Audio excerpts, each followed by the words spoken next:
This is the SU Hustings for 2024-2025. I'm Mia. I'm the current Vice President of Activities and Community. I use she, they pronouns, and I'm your chair for this evening.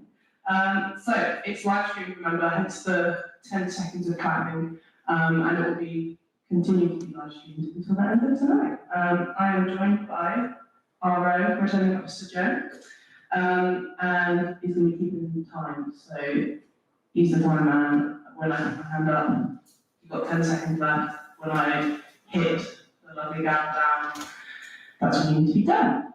So, Hustings is your chance really to speak to voters and the student body, focusing on why you are the best candidate for the role. The election rules, clarify that you can criticise another candidate's manifesto pledges, but you can't criticise that candidate's character or campaign in general. So it shouldn't even be necessary for you to criticise another candidate at all. Just focus on yourself, focus on the question at hand, and keep it light, happy, and fun.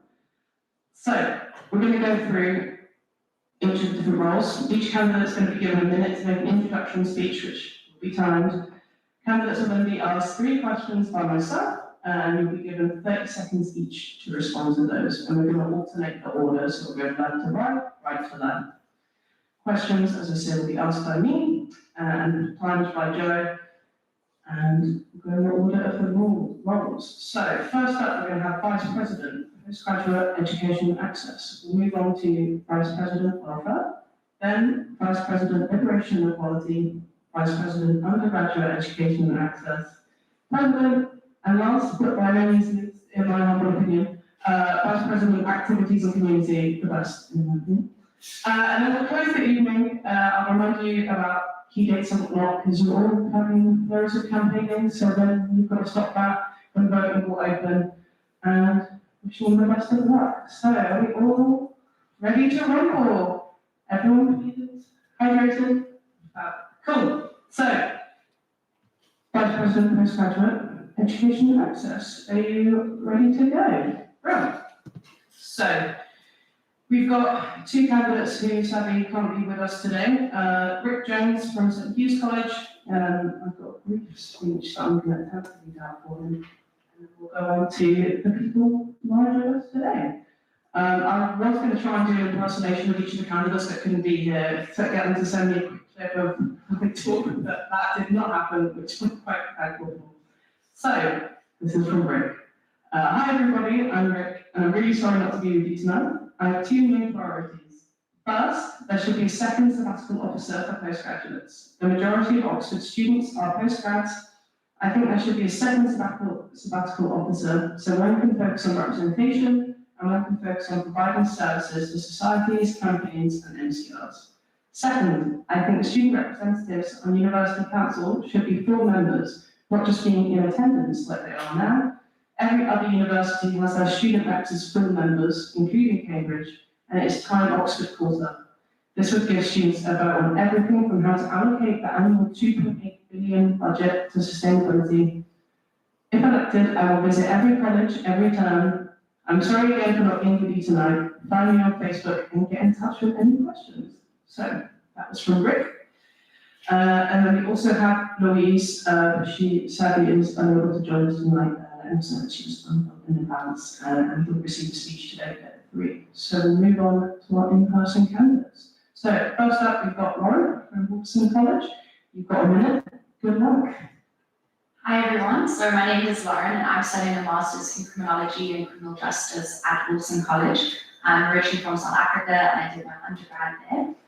So as I'm part of Wolfson, I'm part of an all-postgrad college, which I think makes me particularly suited for the role, as I've been really exposed to a wide range of different postgrads from different circumstances, from young master students who are fresh from undergrads, from families with young children who are studying, and I really think this has positioned me well to understand the different issues that postgrads go through. And I think at Oxford, postgrads tend to be a bit of an afterthought, and I'd really like to change that. So I'd like to utilise my position to make sure that postgrads have all the resources that they need and everything they need to succeed and thrive at Oxford. Thank you. Fantastic. 15 seconds left. That's brilliant. Keep this up, guys. We can be having time for, I was going to say the soaps, but I don't think anyone's watching this. Anyway, next candidate is Shin Yuan. You've got a minute. Alright, hi everyone, I'm Yuan Wang, second year MPhil in social anthropology, and I'm from St. Cross College, which is another postgrad college only. And I have run for this role, basically thinking of working for the postgrad students, my fellow 37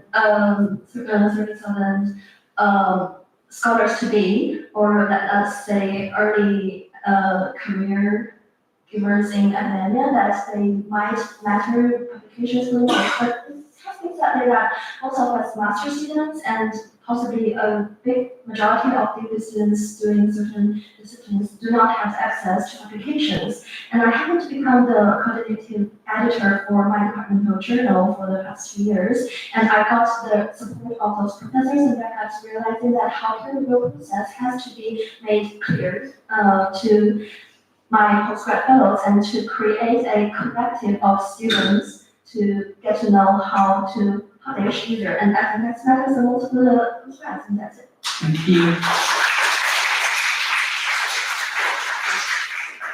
Fantastic. So we're going to move on to questions now. So we'll go from left to right to left. So first question for you both is, what is one realistic and tangible change you would like to see at the university by the end of your tenure as a sabbatical officer? So you've got 30 seconds to answer this question if we go Shin first. Sure. My answer could be super practical about the proposed I have just now. So for my department itself, there has been a journal running for over decades and has worldwide reputation in anthropology, but I'm not sure for the other departments, the students, especially postgrad students, can lay their hand on that journal and how to make postgraduate Oxford students get access to publication easier and how to make early scholars in Oxford to be different as Oxford standard postgraduates. That's it. Oh, thank you. Right. Sure. So there's two things that I think I'd like to see changed. The first involves my own position, which I hope to implement, is that the VP for Postgrad Education and Access actually makes themselves accessible to the different postgrads, whether that's visiting their colleges or visiting a breakfast to actually get to know the community. But yeah, just being physically there and more present and accessible. I didn't even know we had a postgraduate education access person myself. Is that my time? 5 seconds. And more housing opportunities. Brilliant, thank you. So, next question, so we go Lauren back. So graduate common rooms tend to engage less with the student union than undergraduate common rooms. How would you address this? Yeah, I think that tends to happen because often as postgrads, you kind of think that college life doesn't really concern you and you have a lot of other things on your plate. But I think by trying to engage more with postgraduates and making the events more enticing for them and also making them more relevant for postgrads who often have very different interests and concerns compared to undergrads, I think that's something we could definitely focus on. Thank you. I would say that engagement really depends on what postgrad students think value the most during their Oxford experience. They have to be early scholars of publication, which I don't want to put more words on that, but also the communication with their supervisor, with their cohort, with their college advisor and everything.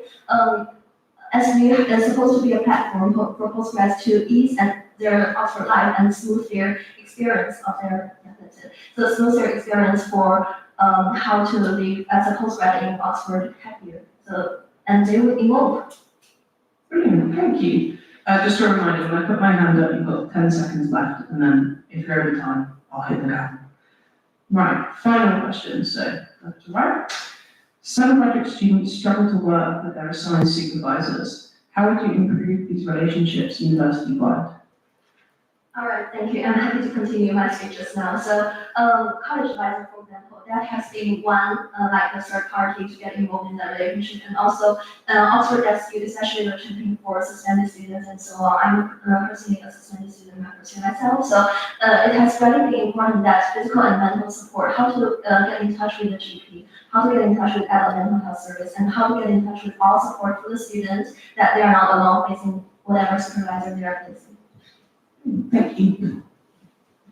So the supervisor relationship is one that's really important, and I think something which could be implemented is maybe a survey for incoming students about what they like in a supervisor, what's very important to them, the kind of relationship they'd like to have, and then this could be compared to the available supervisors who could also indicate what their preferences are, because people have different ways they like to work and they like to meet with their supervisor, so coming up with a way that we match people with their interests, rather than just being randomly assigned someone. Thank you both. So that's it for Vice President Postgraduate Education Access.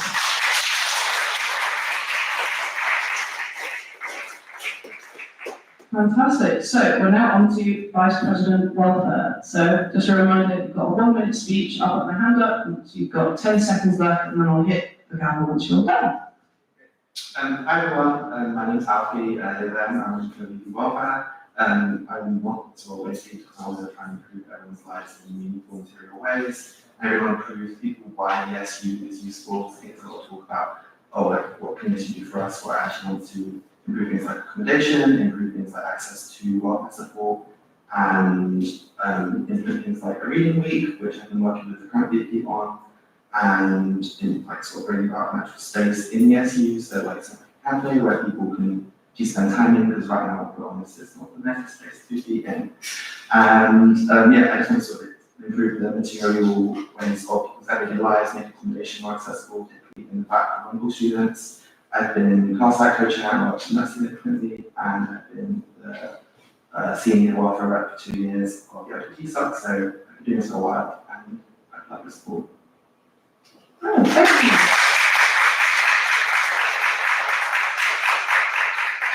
So question time, just as a reminder, I'll ask the question and you've got 30 seconds to respond. So first off, we've got, what is one realistic and tangible change you would like to see at the university by the end of your tenure as Sebastian? I just mentioned it there, but I think it really is really needed. Cambridge has had a referendum on it recently, and they're looking at getting it in place. I don't know if that's something I'll be able to sort of put in place fully, because it is a huge legal procedure, but I would like to hold a referendum on that. I think this is something students really need, and personally, by week 4, I'm already exhausted, and I think it's a bit of like everyone's academic and welfare getting in life would be a lot better. Thank you. So next question is, what do you think is the biggest barrier for access for disabled students at Oxford? I think, again, accommodation is quite difficult. I have friends who really struggle with getting the accommodation they need in universities. The university and colleges really understand fully why things like that can be so important. I think there's big treatment, especially when it comes to accommodation policy, but like academic performance and welfare performance being separate, and in reality they're more or less the same thing. If you have someone stable to live, you're obviously going to do better academically. And I feel like making sure that the university understands that and changing that approach to welfare and access is really important. Fantastic, thank you. So last question is, how will you identify and represent the welfare needs of Oxford students to the university? I think being the sort of face that is recognisable and around day to day, I want to be sort of person who runs events. I'm really keen to sort of do weekly events during the back, because this is something we did last time, and it was really, really popular, and I think the SU is really strong at sort of picking up where colleges fall through and connecting colleges, so I'd like to be that kind of place of actually doing things in people's everyday lives and just being there. Brilliant, thank you. That's everything for community welfare.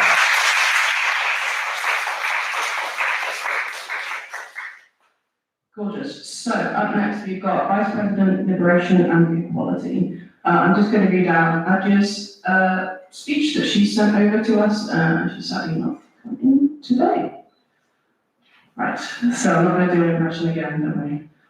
So good afternoon, everyone. My name is Adja Singh, and while I sadly can't join you in person, I stand before you as a candidate for VP Liberation and Equality, a role that resonates deeply with my own journey and purpose. As a woman and a person of colour, I have first-hand experienced discrimination and suffered in my personal and professional front. This is what really motivated me into politics as the student council head at my previous institution, LSL, which is a women's-only college in India. I believe that it isn't about the position, but the commitment to foster an environment where diversity, equality, and inclusion are not just words, but actions. With the same spirit, I founded a social enterprise which, to my gratitude, has empowered hundreds of women. This echoes my agenda for the post, to advocate that every identity should not just be seen but respected, to empower with support systems and campaigns which are reciprocal and collaborative and lastly nurture with opportunities, because opportunities should choose based on age, gender, disability, partnership, status, religion, race, or our sexual orientation. I'd love to work together and hear from you on how you think we can work together to foster an equitable Oxford while expanding on access, resources, community, and giving mental health and due attention. Thank you. Right, so to our in-person candidates, Joel, you'd like to go first? Again, 1 minute, I'll put my hand up, and you've got 10 seconds left, and then hit the camera. Fabulous. Hello everyone, I'm Joel. I'm a fourth year biochemist at St. College. And my campaign is based on 3 main tenets: listen, learn, and act. The first one, listen, is just facing the fact that I will never be able to represent every single marginalised community at this university. I don't have an intersection of every single lived experience, nor will I testify to have that. What I think is important is that we facilitate and enshrine those lived experiences in this university. So that yes, I'm there to represent and facilitate, but I'm not speaking on behalf of communities that aren't me. And to do that would be really, really important by utilising already existing networks out here. We have JCR and NCR, like liberation offices throughout this university, campaigns that are very, very like engaged activists present. Learn, I've been a part of the SU for the better part of the last 3 years. I understand how it works. I don't need to learn a lot more in terms of that. So what I can do is focus on the communities that I'm supposed to represent and ensure that. And finally, act. I think there's policies such as transparency of policy as well as EDI commitments that colleges really need to face. Brilliant, thank you.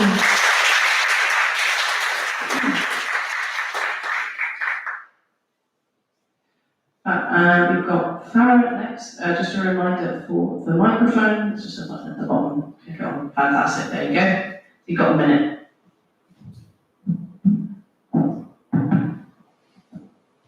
Hi everyone, my name is Farah Khan. I'm doing here MSc in Surgical Science. I'm a doctor by profession. So having completed my MBBS in Manasi Medical College in Bangladesh, which is one of the top medical colleges in my country.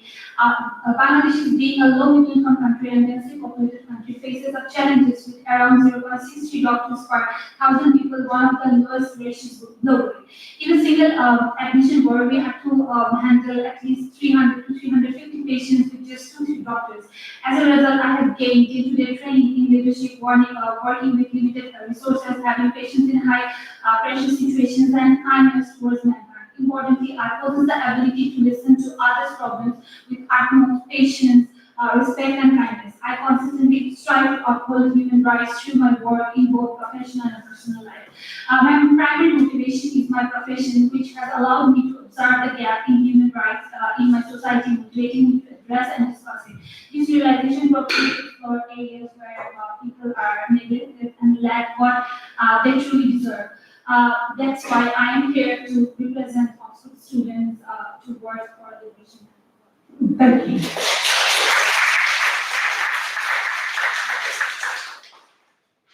So if we start with Farah for this next question, and then go to Joel, and then we'll switch for the next couple. So first question is a bit of a theme here for what the first question is, but what is one realistic and tangible change you would like to see at the university by the end of your tenure as a sabbatical officer? So my main Just a reminder for the mic, rather like you. So my main areas of work would focus on gender mainstreaming and social inclusion and mental health, reduction of GBV through reporting, self-group, support group, and safe spaces, GMSI through policies and enforcement, keeping in mind interests of diverse groups such as BAME, LGBTQ+, various religious group and lower income group, etc. And sustainability policy for different colleges and communication, science-based survey, and advocate scholarships for different Oh, thank you. Joel, go for it. Fantastic. So there are 2 things that I really want to get done by the end of my tenure if I was to get it. One would be that transparency. The EDI unit at this university is doing really fantastic work, and there's a lot of mandates and things that have been thrown around, a lot of like trans policy and race and equality policy. And I think what's really important is there is transparency of specific signposting and landmarks we're making on those things, so students can see and engage with them and actually have a voice and impact. The other is enshrining student voice on a collegiate level, having liberation officers actively engage with their like governing body, which most colleges don't have. Thank you. Thank you. That's a really bad going. I apologize for that. It's a really good job. Right, so the second question, start with Joel and goes to Farah. So, do you think the diversity of the Oxford student population needs to be improved? If so, how do you work towards this? Not only do I think the diversity of the current Oxford student population is improved, I think that once we engage and accept diverse people into this university, we need to support them. I think there's been a massive push for access, and there's been an increase in the amount of BME, students and stuff coming from, and students from like underprivileged backgrounds. But once they get here, we need to make sure that they have ample support and that they have the ability to change and enact policy so they're not feeling so isolated and alone at this university. Brilliant, thank you. Farah. Same question. Yes, So what I have seen to be extra politically correct, racism against Black people has reduced reduced by a lot. However, the same is not applied to people of other culture. Marginalization of Asians, of Indian subcontinent, Middle Easterns, Muslims, low-income groups, non-native English speakers, students from low-middle households, students from LMIs are still persistent. I say that with respect to Blacks, as they also face racism. So I think, first we need to support them. We need to support diversity. I think this is. I'll have to cut you off there, I'm sorry. Thank you for your answer there. Right, so, last question, in the board. So we'll go Farah and then we'll go to Joel. How do you work with the Race Equality Task Force?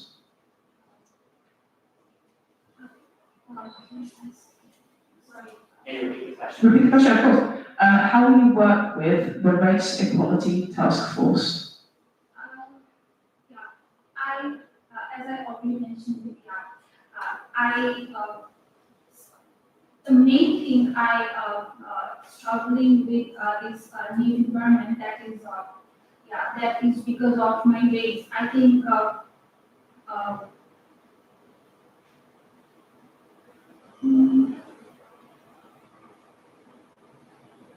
I need a big time to think about this question.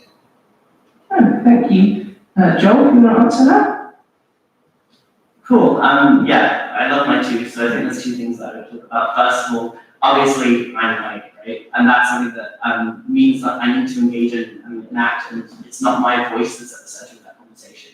It needs to be the already existing campaign and be any student body, as well as other race, like people of different racial backgrounds at the university that should be heard on that panel. The other thing is it's really interesting. It's the first of its kind, and we should be using it as a way to structure other task forces of the like. So I think that's Fantastic. That's it for BP Liberation and Equality.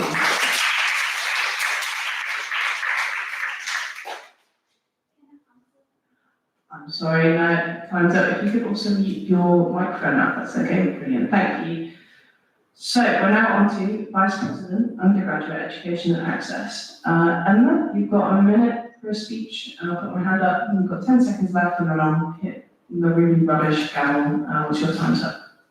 Thank you. So hello, my name is Alana, my pronouns are she, her, and I'm a modern PPU student, and I'm running to be Vice President, Undergraduate Education and Access. So this role is incredibly important to me because I'm keen to advance and improve the access work already at Oxford. So as a low-income first-year student, I never felt like Oxford could be a place for me, but with the help of initiatives like Current Start, Opportunity Oxford Uni, I feel like I have found my place here, but there are definitely shortfalls that the university urgently needs to address. So I'd like to amplify student voices on these to ensure that students are fully supported, not just by applying, but once they're here, because this is not only important for improving well-being, but also academic potential.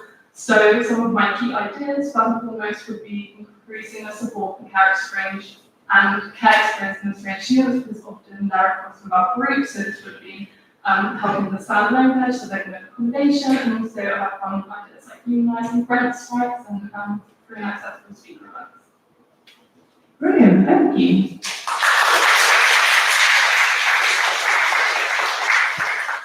So it's questions right now. Once again, I think you'll notice a pattern in the first question. What is one realistic and tangible change you would like to see at the university by the end of your tenure as a sabbatical officer?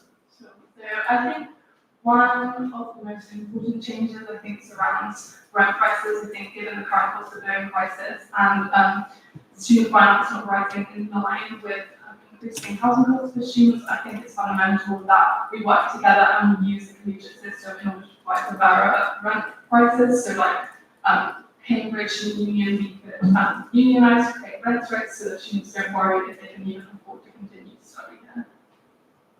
Brilliant, thank you. So second question is, the Oxford application process can be difficult for international students.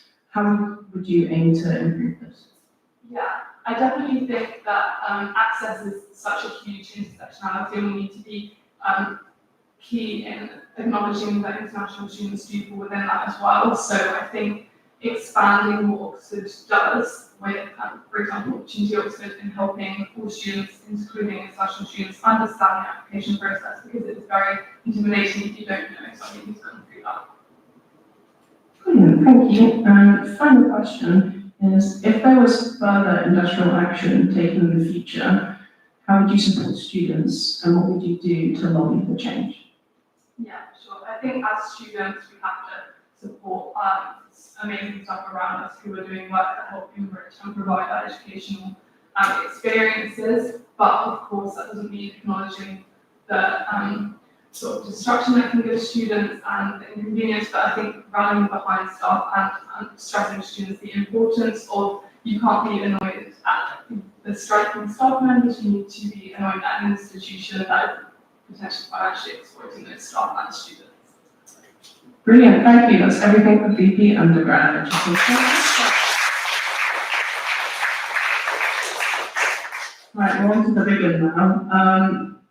President, so I will call out your name, you get to do your 1 minute speech. I'll raise my hand, and you've got 10 seconds left, and then I'll hit the gavel when you're all done. And then once you've all done your speeches, we'll move on to questions. So, first on the list, we've got Isaac. Hello. Good. Hi, I'm Isaac. I'm a fourth year physicist here at Corpus Christi College. I've been JCR president of Corpus, and at the minute I'm chair of student council and on my MCR's committee.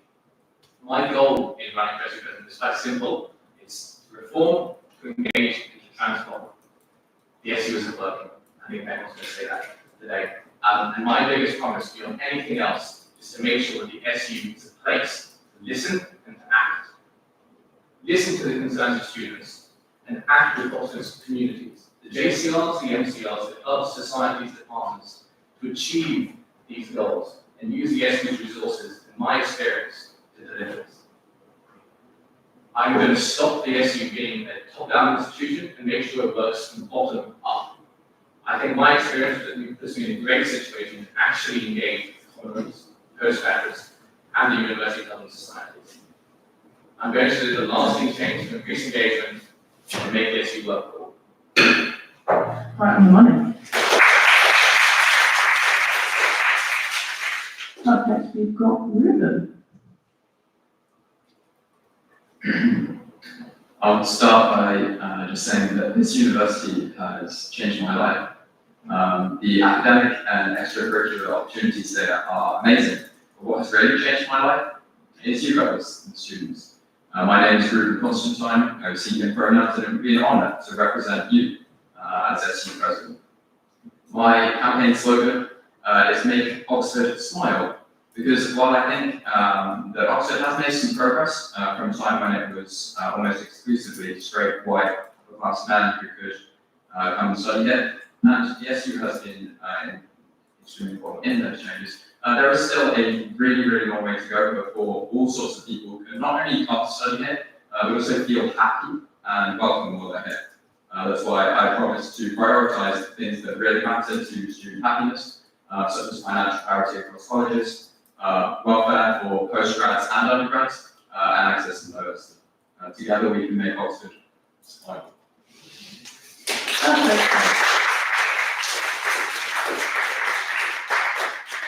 Next up, we've got Tim. Hi everyone, I'm Tim. I am at third year at Regent's Park College. And yeah, I am running for president because again, like almost everyone else has said, the SU needs some significant change. It's already doing some great things, but actually I think the SU can do so much more.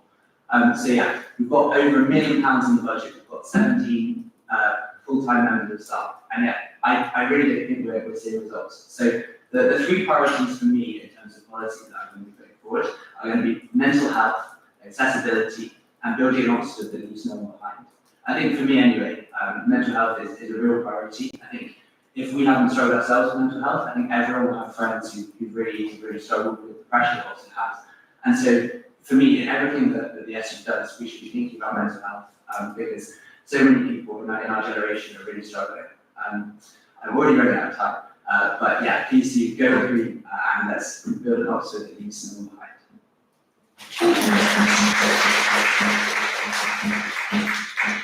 Right, next up we have Addy. Oh, Addy to the microphone. Sorry, go for it. Hi everyone, I'm Adi from Oxford SU Health and I'm going to be your next SU president. I want me to say something that's very controversial in this time. It's about how Oxford SU can be better. It does that. I think there's a lot of good intention, a lot of hard work, but it can be better. And Oxford students deserve better. We're expected to perform exceptionally, so we should expect to have world-class support, but we don't get that. I think I can turn out Oxford SU 1 for inclusive leadership, competitive advocacy, and representing students. I've already done so as a society president, the biggest student society in Oxford. I conducted a number of events, resurrected the society, and fought for society members at the highest level. And fight for what is equitable, and fight for Oxford that is inclusive, and I fight for all students. Thank you.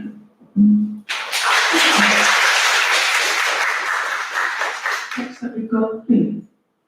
Sorry, 1 second. That's okay. If we could turn.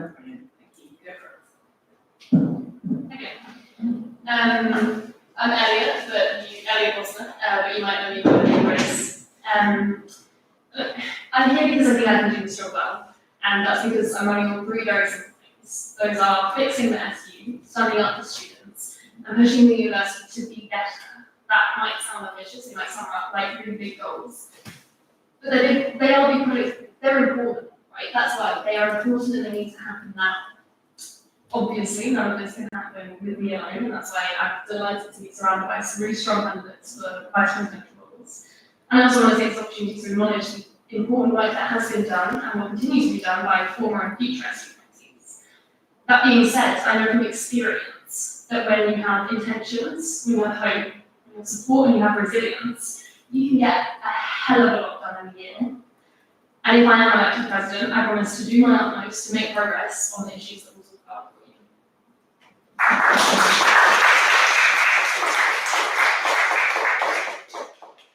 Next we've got Shamar. So I'm Shamar, third year PPE studying at UNIT. My vision for the SU is simple. Firstly, I want to transform the SU into something that most students can actually say is useful. Secondly, I want to make the SU an organisation that can effectively and faithfully represent the views and interests of all students at Oxford. Thirdly, I want the SU to be a force of community rather than division and controversy. And finally, I want to make sure the SU leaves no one behind, regardless of their background. And why do I think that I'd be able to achieve this? I can only point to the breadth and depth of my experience. I'm the only candidate to lead a common room, a permanent SU campaign, and a major society at the university. An SU which is unable to make itself valuable to the students it represents is an SU that shouldn't exist.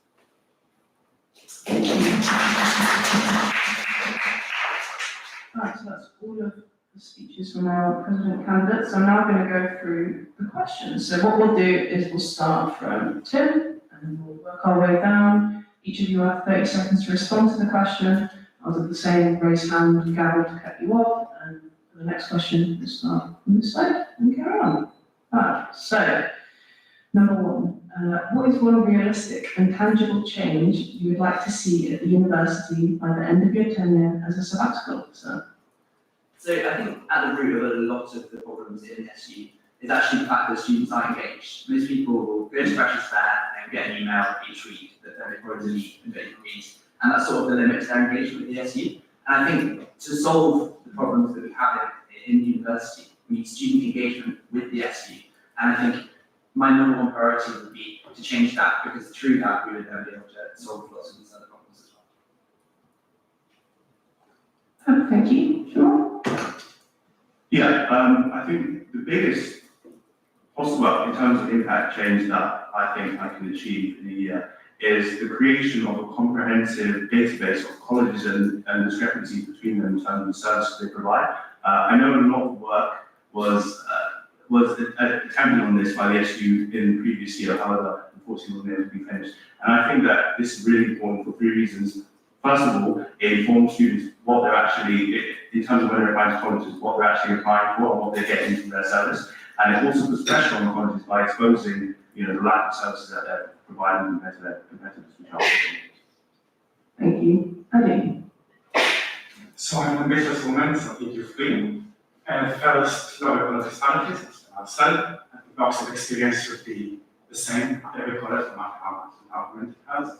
Second, have more funding for student support services. It takes way too long to get disability assessments. You can only get 2 counseling sessions, that's unacceptable.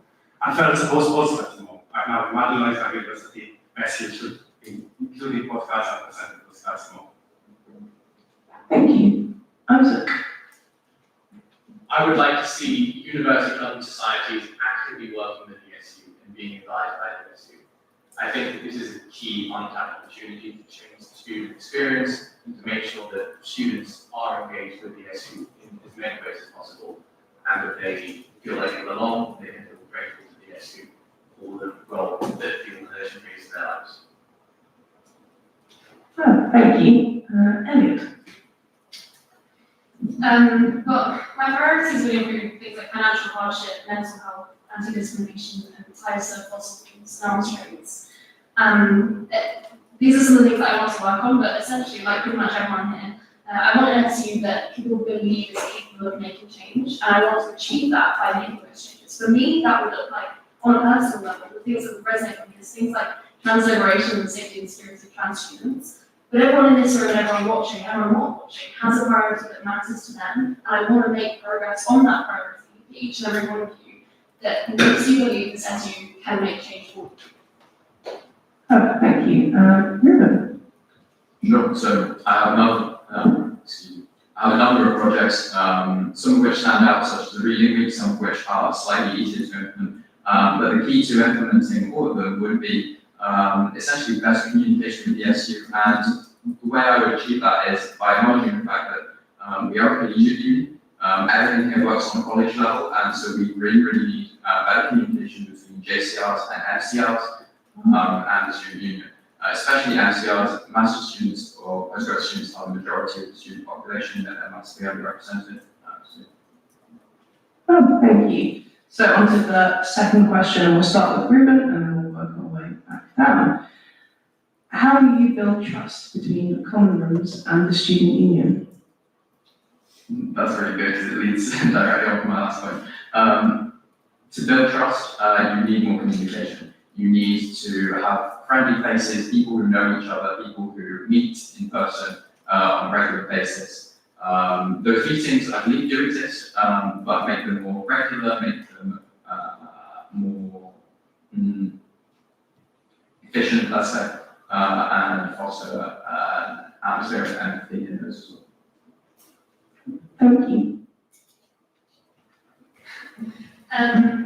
Yeah, like, we've already made similar points, things like drop-ins, communication support.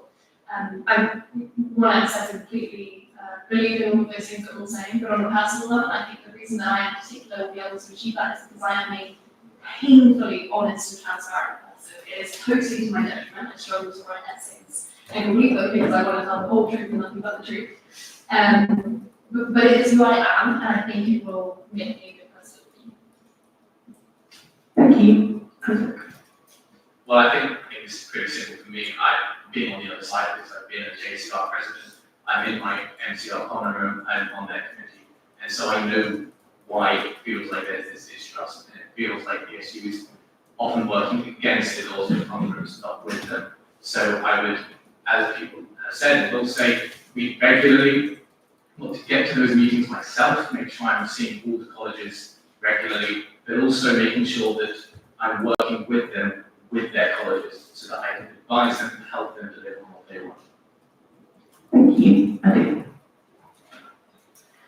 Every election will promise to have communications, but every year MCRs and JCRs are forgotten after elections. I want to go beyond communication and include JCRs and MCRs institutionally more at SU for a federal model. The university is currently looking at the SU and institutional reforms at it, and what we reform to make sure JCRs and MCRs are represented. Thank you. Siobhan? Yeah, like Isaac, I've also been on the other end of it, being president unit. I think the biggest reason why there's a sort of animosity between common rooms and the SU is the fact that they don't really actually provide anything to support them. I think that's the only way. Communication can only go so far. You actually have to, be an essential service for them. And things I've outlined in my manifesto, like outlining college disparities, supplying that information, that's super helpful for any common room president or representative. Thank you. So I think for me, the issue that's sort of developed in terms of trust between SU and JCR and MCR common rooms comes to the way that people are coming into the role. And instead of sort of working with the common rooms, instead people are coming in and sort of, they have their own agenda and they're going to work against the institutions. And I think that's often why we fail to see change across the SU in general. So for me, I would really prioritise working out how we can work together with the common rooms so that we can work out what things are important for the common rooms to do and what things are important for the SUs. Brilliant, thank you. So for this final question, we'll go from Tim and then work our way down to Ruben. So it's a big one. How will you ensure you act in the interest of all students at Oxford, including those whose views you may disagree with? So the great thing about the SU is that there are a number of campaigns that represent all sorts of different points of view. And so one of the big things that I would like to do is work very closely with every single campaign. In particular, I would like to meet with the chairs of each of them and work out what we can do together to work forward. But fundamentally, a lot of the things I want to do are not controversial. Instead, there are very simple things. Who would argue against mental health? Who would argue against making it work for everyone? So fundamentally, hopefully you can bring people with you as opposed to having to work against them. Thank you. Siobhan? Yeah, I think this is a really relevant question in the sense that I think a lot of the problems that people have with the SU is that they see it as a tool of politics and pushing whatever agendas of whoever is in whatever role at the same time, rather than doing what they're meant to do, representing all students. Because every student, no matter what societal, political affiliation they are students at Oxford. And so how I reconcile that is simply by providing services rather than engaging in that sort of thing. Of course, if you're mandated or whatnot, it's something we absolutely have to follow it. But at the same time, I think creating clear separation is really good. Thank you. Abby? Thank you, that's a great question. I think one of the biggest problems SU has right now is that it's in a bubble. The same people again and again and again, always campaign, like the smart politicians again and again and again. One thing I regret about my time talks for is being the same community all the time and not reaching out. But if one thing that everybody knows about me after the meeting is that I'm welcoming, inclusive, and painfully moderate and friendly to everyone, and I've been doing that as a citizen. Thank you. Isaac? So I think that, as Siobhan said, it's important that the SU president is a faithful representative of the people that they represent. And I think this means that you've got to deliver ideas regardless of what your views are. I've done this before, I'll do it again, I don't have a problem with it. My job, if I am elected SU president, will be to do what the people of this university want, regardless. And I think listening to other student representatives is important so that I know I'm doing that properly. Thank you. Elliot? Yeah, I think it's really important that we work closely with campaigns, which is MCRs, and make sure we're connecting with students who are lots of different backgrounds. I think really important aspect is we iterate democracy. I want an SU whose projects have been data driven, who are running post consultations, who are running referendums. I think what's important, again, personally, is not just representing but fighting for students. I don't expect to speak for the students, but rather to work for them. That's why I want to abolish the role of SU president. I want to replace it with something that is essentially holding the space so that people can work effectively with more power to them on the issues that they're focused on. Thank you. I totally agree with Addy. I think the SU does exist in a bit of a bubble, and a reason for that is that it tends to be the same people every time. I think to change that, though, we don't need to reinvent the wheel. There already exists in Oxford student societies and SERs and JCRs and other political bodies. It would be fantastic to simply work closer with these and improve the relationships with these, in order to make sure that all voices are heard, and in this way gradually increase the representation. Thank you. That's it from our presenting candidates.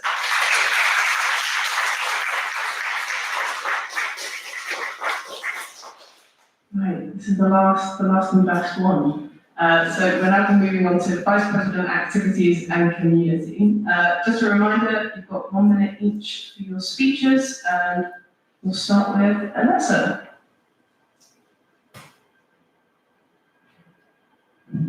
Hi, I'm Alessa, and I will be honest, I did not write a speech today because I thought the best way to go about it is to just be myself and give you guys the most coherent, most natural representation of me. So I was born in a small town called Hastings. It's a little coastal area, quite famous for 1066.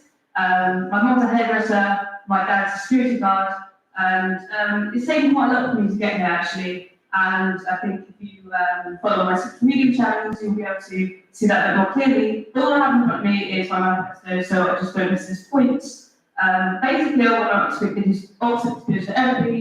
I've done a lot of things here and had a lot of great opportunities in sport and other societies. I want everyone else to have those opportunities too. I was extremely lucky and I got a bursary because of my financial situation, but not everybody has that luck. So I want everybody to be able to afford an experience of Oxford the way they should be entitled to.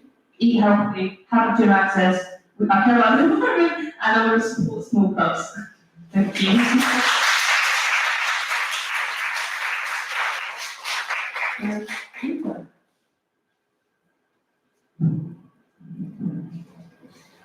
Hi, I'm Luca, and I'm running for the next VP Activities Community. Why? Because I've been fighting for real change in this university and in the city since I got here. I've done that through my JCR, through the SU, through societies, and as an independent community campaign. And I have achieved real wins, but there is so much more that needs to be done. And I know how hard it is to make changes here at this university. I know how hard it is to function as a society. And these societies, these campaigns do great work. They achieve things for their members, whether that's just putting on a fun event, or running a sports club, or pushing for real change in university. And when we achieve what we win, it's when we work together. When the SU provides proper support for societies, for campaigners to pull our efforts. And that is why I want to bring societies and communities at the heart of the SU. I also want to build on the important work that's been done by Mia on pushing for real change at the university at the climate level. And I want to push for so many more changes for students, for better, cheaper housing with the guaranteed scheme, for gender equity in sports societies, and for free social space for students, and so much more. Thank you.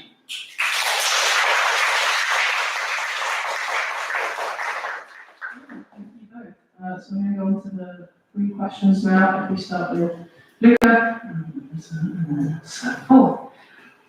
Right, so last time I'm going to say this question, but what is one realistic and tangible change you would like to see at the university by the end of your tenure as a sabbatical officer? So if you look at my manifesto, there's a lot of things on there, and a lot of that is going to take a long time. I'm going to be building the groundwork, and it's going to take years to achieve those goals, to finally realise them. But how does that work? We can't trust that the SU will always be doing all the work. There are so many amazing campaigns in JCRs and societies who do this work. And so I want to launch Oxford Campaigning Hub to bring people in, to make real changes, and to keep lasting change going on, to push for changes in the long future. Thank you. Yes, sir. Right, so I've studied politics formally for about 7 years now, so I'm going to not answer the question with a straight answer, but I'll support all the guys behind me in the mental health stuff because obviously that's important. But what I will do specifically is create a college gym system so everybody has access to the gym. So you don't have to walk for 5 minutes each way to get to Italy. And also provide free food for everybody and free food for the people that are on low income, including postgrads. Oh, thank you both. So we'll start with Alyssa this time. The second question is, what will you do to further support work on sustainability at the university? So I want to provide legacy to you here. I want to carry on with delivering accessible environmental talks, keeping precious fair environmentally friendly, and maintaining your climate stuff online with your resource.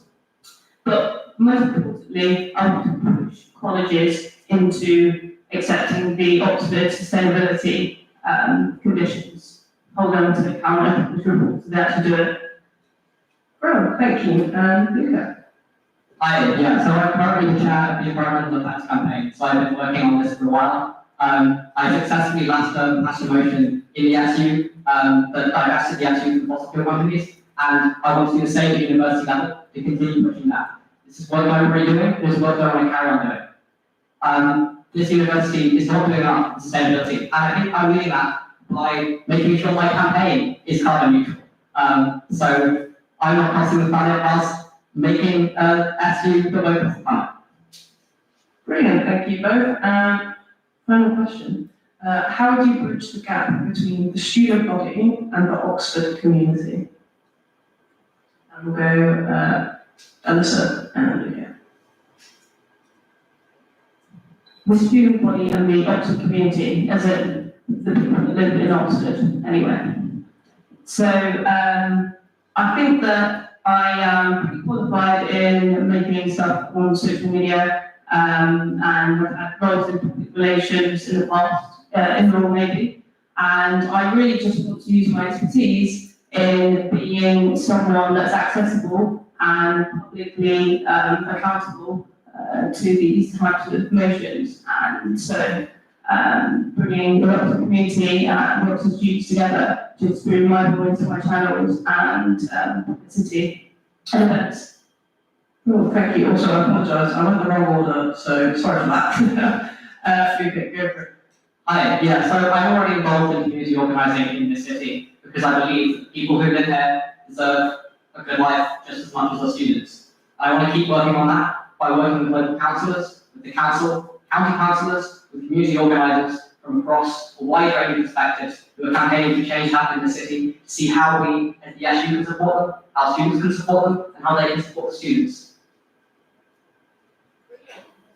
You can open the mic on, Jesus. At least it only happened now. Right, so that is everything from our Vice President Activities of the Community Manager. And that's it, folks. That's all our candidates and all the questions, speeches galore. So we're finishing really early. This is fantastic. So just a reminder, campaigning has already started now for our candidates. So keep an eye. I'm going to keep hitting this thing, Jesus. Keep an eye out for people on social media and whatnot.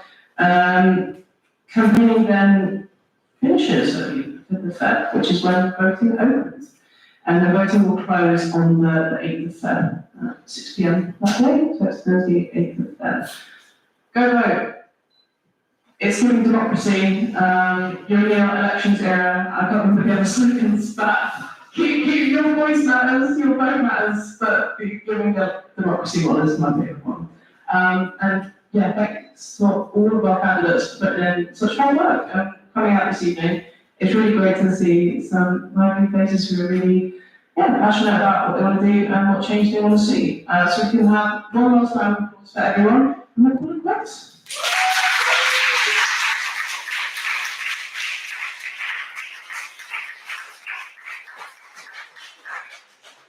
If anyone wants to sit in this chair and get a photo, I really recommend it.